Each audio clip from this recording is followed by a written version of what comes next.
Hi there, folks, and welcome back to another edition of Mr. Songbird's Writing Mukbang. Hope you folks have been having a wonderful... I don't know if it'll be September when you see this, but it's currently September now.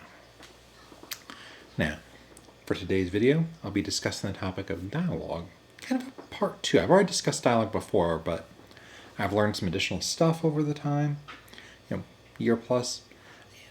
Wanted to bring it to your, discuss it with you folks. See if I can aid you a little bit more. Now, I'm having tomato cheese sandwiches, sun chips, and some dragon fruit juice. Are you ready? Let's get started.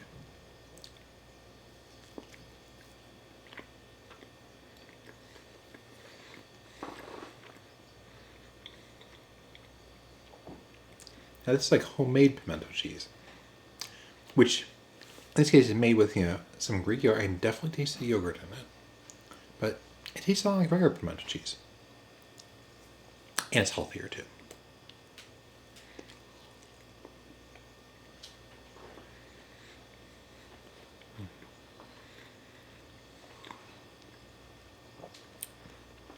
Now, for dialogue, everything I've discussed before still applies, but I want to add some additional stuff. In addition to the stuff don't use adverbs when you're doing dialogue tags if possible. Try to use said rather than other dialogue tags. I've got some other stuff I've added to that list. First one, when the characters are talking back and forth with each other, one technique you can easily use, and makes it feel more true to life, is kind of have the character repeat or parrot back, every so often.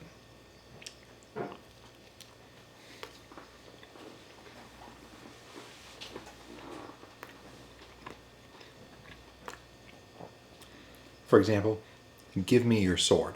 You want me to give you my sword? It especially works when you're unhappy with it. The character's unhappy or disliking the person. Along the lines of, let me get this straight. You want to kill me and then obtain something from me.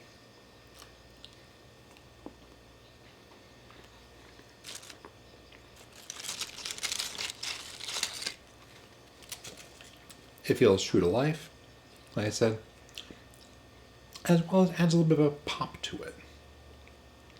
Now, you don't want to do it constantly, or it's going to sound like one of those Looney Tunes videos. What was it?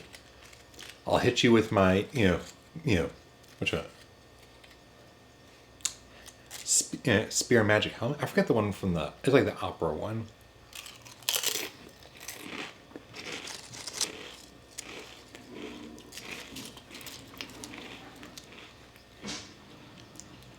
The one with Bugs Bunny and Elmer Fudd.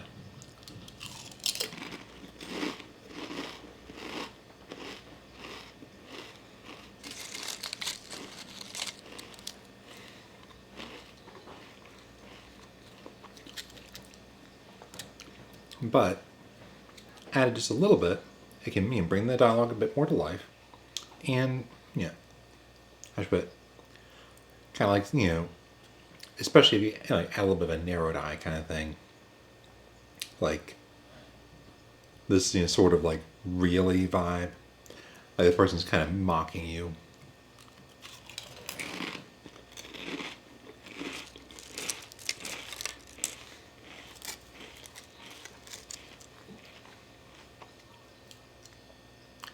Now, in short, don't be afraid to have them kind of parrot back and parrot back what someone else says every once in a while. Not all the time, just once in a while.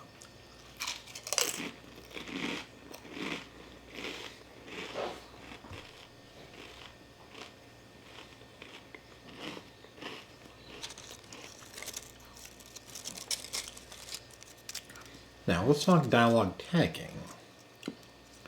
Now you may know it's best to generally stick with said, but where should the dialogue tag be? Here's a general rule of thumb. Now, not always, but generally. Basically have the dialogue first. You start the paragraph with the dialogue. Then either during the first natural pause, or if it's a short one at the end of the paragraph, put the dialogue tag.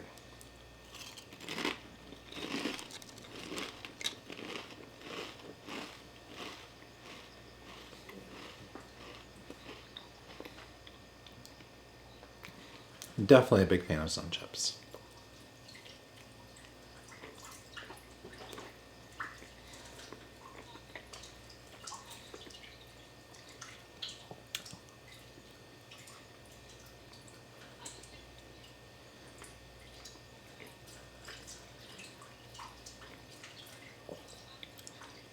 Now, like I said, everything else still applies. So avoid adverbs. Stick to said when you can. But let me give you an example. So, like, basically, let's say, let me give you this, said Jira.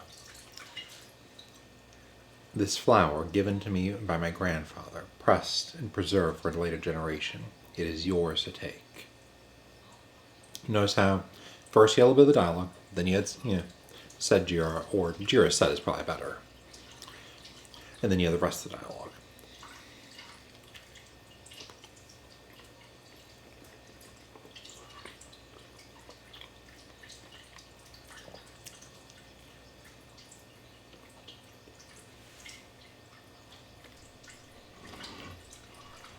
One more.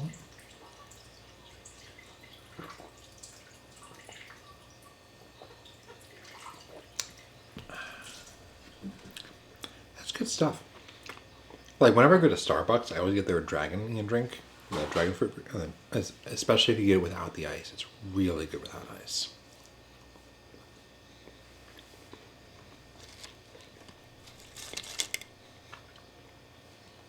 Now, this is the straight up juice, so it's a lot more citrusy, but it's still really good.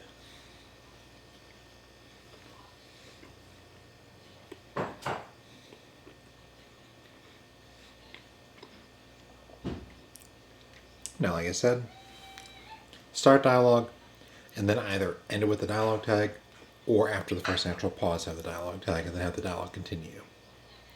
Conversely, if rather than a dialogue tag, there's a beat involved, as in like, he stepped forward, what did you say? You should have the beat first. Again, this is generally.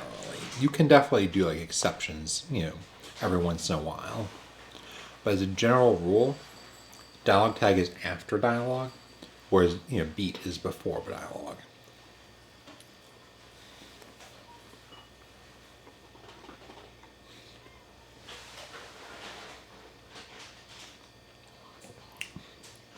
And just so we're clear, you can just put the beat there and then the dialogue. You don't have to say like he stepped forward and then said.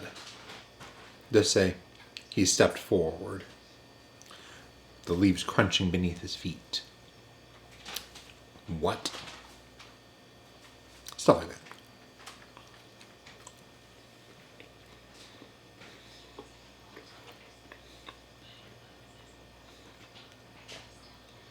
And on that front, make sure that, as a general rule, dialogue tag or beat, don't do both.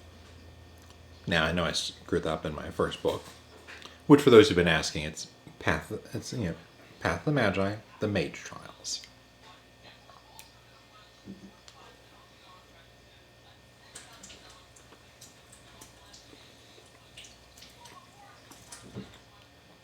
And Path of the Magi is the name of the series. The Mage Trial is the name of the first book.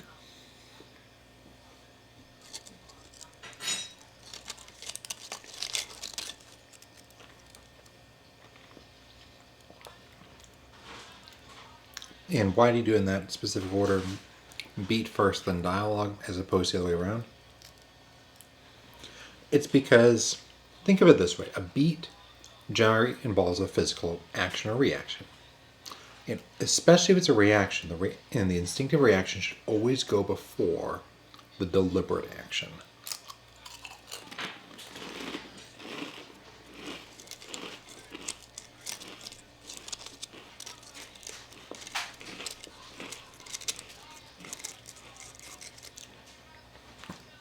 To explain why it's so important, let me give a counterexample of where the instinctive reaction occurs before the dialogue or after dialogue. I see what you mean, she said. I said, I see what you mean. Amber recoiled. Doesn't that just feel weird. She says something, call me, and then she recoils. Wouldn't it make more sense for her to recoil and then speak? Like, Amber recoiled, I see what you mean.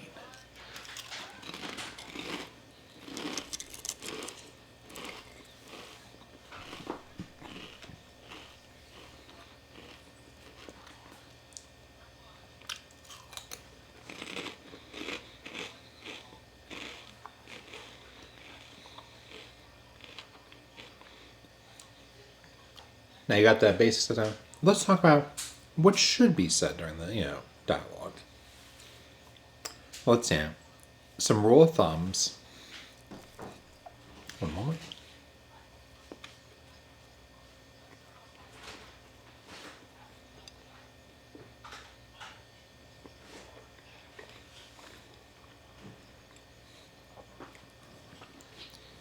Generally speaking, the characters are not going to directly state things as often. Like, how should I put it? They will be indirect with their reasons, with their intent, with their goals. This is true both in real life as well as in stories.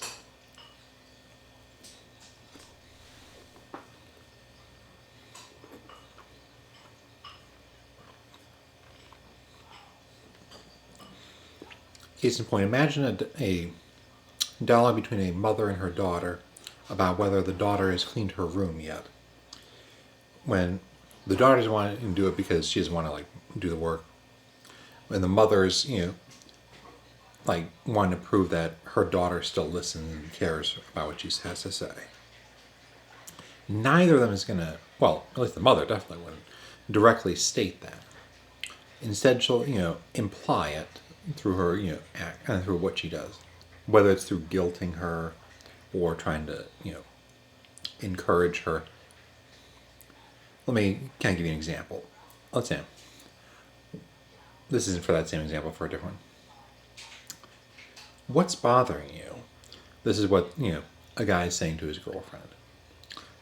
You're spending a lot of time with Beatrice lately, aren't you?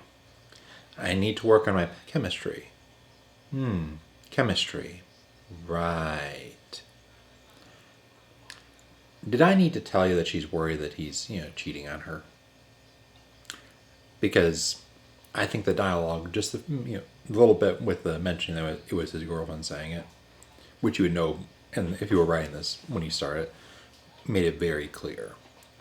Even though they're not directly stating what the problem is, it's clear to any readers paying attention.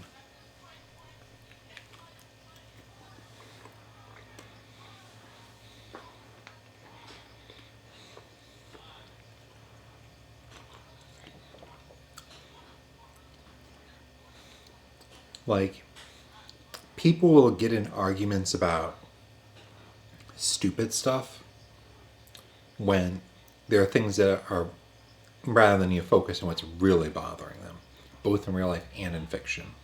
Do not be afraid to do that. Have them argue over who last mowed the lawn, when she's really worried that her spouse doesn't care about supporting her and her family.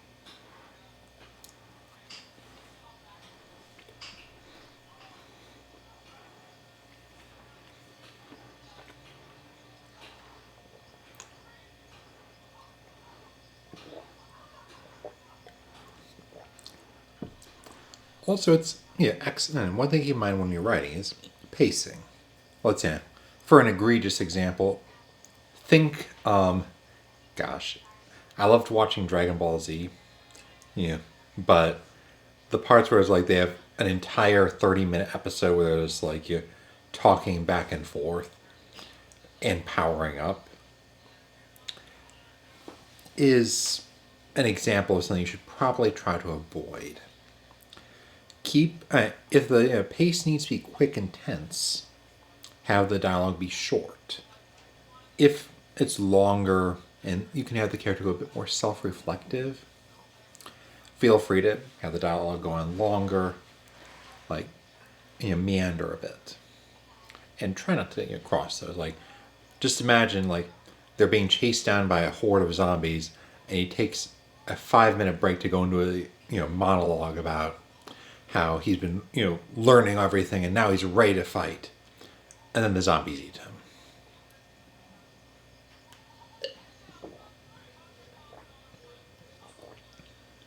Although that would be kind of funny. I am now imagining,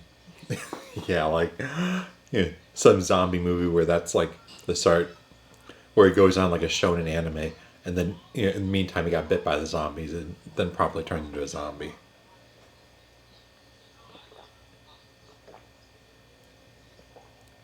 Now, that's about all the time I have for today's video. I hope you all enjoyed. I'll see you folks in the next video. This is Charles, signing off. Bye, folks.